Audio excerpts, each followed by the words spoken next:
Hey folks, it's Abby and today I'm going to be telling you my July TBR. June, I read almost nothing. I planned and then took a very last minute holiday for my partner's birthday.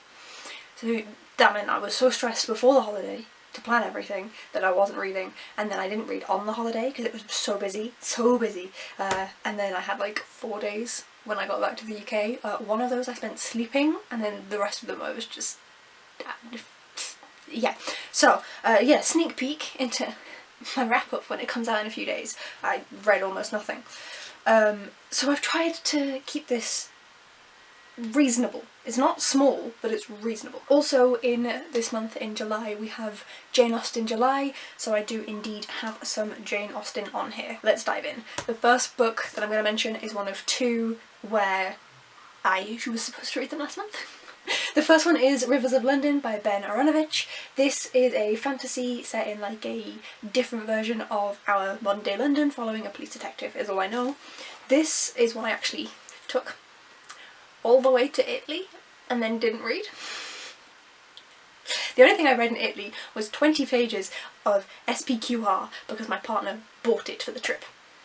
And so I read a bit of that, that was it. This looks like it's got pretty big writing, so it should actually be nice and easy to read. I was thinking about starting it today, which is the very end of June, as I'm filming, but that's what this was for. It was like literally just please start something. I'm not gonna. So yes, the first one on my TBR. And then I have Book of Night by Holly Black. This was the Illumicrate read for last month. I know nothing about this all that much. If you'd like to see my discussions on this from last time, you can watch June's TBR. Talking about Illumicrate, I still have this. I'm not reading it. We All Fall Down by Rose Szabo. So they are a non-binary author. I have two issues with this. One is bigger than the other. Now, one issue is that mine is like severely off print. But the big issue is that Szabo is racist in this book. I missed out on this whole discussion because I was planning and on the holiday, so I missed out on the whole thing, so I wasn't able to tell Illumicrate that I didn't want this. I just kind of have it now. I'm not going to read it. I've emailed Illumicrate saying like, I mean, it's literally defective in terms of the design, like can I return it, can I just like, if it wasn't for the issues with the book I would just want a new one, but instead can I just get my money back? As of filming they haven't responded, so I don't know. I'm not reading this month's Illumicrate, which is a pity because I've been enjoying kind of reading along, but this was also my first book only box, and Illumicrate's really on like their last chance, like badly printed racist book. If next month isn't better, then that's it, they're gone. So I'm not gonna read that. Pop that back over there. On a much better note, the Goldsborough book of the month that came in June, so I'm going to read in July, is Ordinary Monsters by Miro. I know nothing apart from the fact that this is pretty. So you have these gorgeous stenciled edges here of feathers. At the top and bottom is just black, but some gorgeous feathers here. And then it also came with a GSFF bookmark, pleather bookmark with Ordinary Monsters on it, which I love. Yeah, I trust Goldsborough, so I don't know what this is about. 1882, north of Edinburgh, on the edge of an isolated loch lies an institution of crumbling stone where a strange doctor collects orphans with unusual abilities. In London, two children with such powers are hunted by a figure of darkness, a man made of smoke. That is only the first part of the synopsis.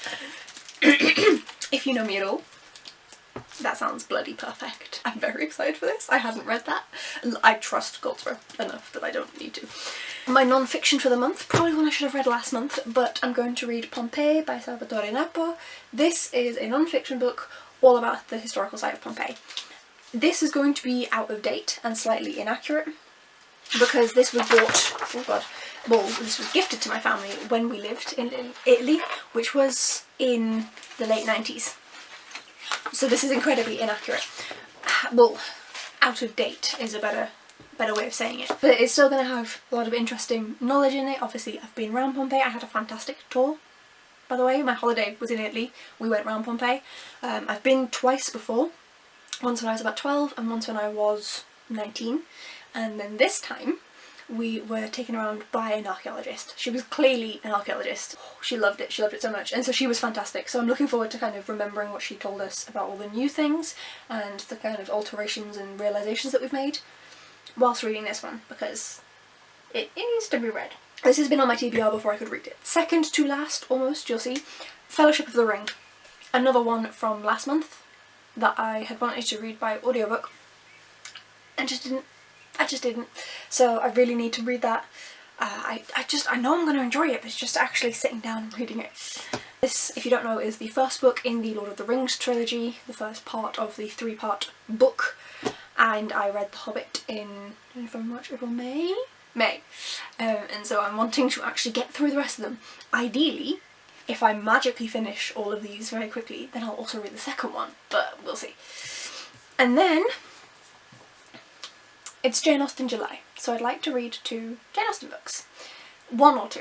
The one that I am definitely going to read is the shortest one. You can see I've put tabs in here because I've read some of her works already.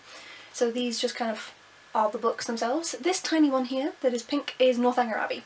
So that's the one that is on my TBR. The next smallest, which is the blue one, is Sense and Sensibility.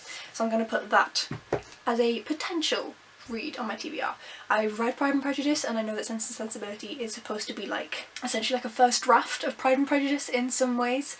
I know it's more complicated than that, but so it should be something that I don't struggle too much to get through. And then picking the nice short one of Northanger Abbey, leaving the longer ones of Emma and, oh yeah, Mansfield Park. Emma and Mansfield Park. I'm going to leave them for now. I may read them later in the year, I may read them next year for Jane Austen July in 2023. But yes, so Northanger Abbey and then possibly Sense and Sensibility. And that is my TBR for July. So I'm not including everything that I should have read and didn't manage to read in June, just because then I wouldn't be able to add in, you know, the stuff for Jane Austen July. I wouldn't be able to add in this chunker of a book that's like just under 700 pages. There's a lot, but I'm making do with what I can. So let me know down below if you have read any of these, if you're going to read any Jane Austen for Jane Austen July. Obviously that's counting for my classics for this month, and then Pompeii will be my non-fiction for the month. And then we have one that I'm incredibly excited for, my last month's Illuma crate, which I guess kind of works out seeing as I'm not reading this month's, and a nice high fantasy to round things off. Yeah, let me know down below if you've read any of them and what you are planning on reading in July. It's good to be back, kind of trying to get back into the swing of things. Thank you so much for watching, folks. If you'd like to see some more from me, then please do hit the subscribe button down below. I have some interesting videos coming out, hopefully quite soon, that some people have been curious about.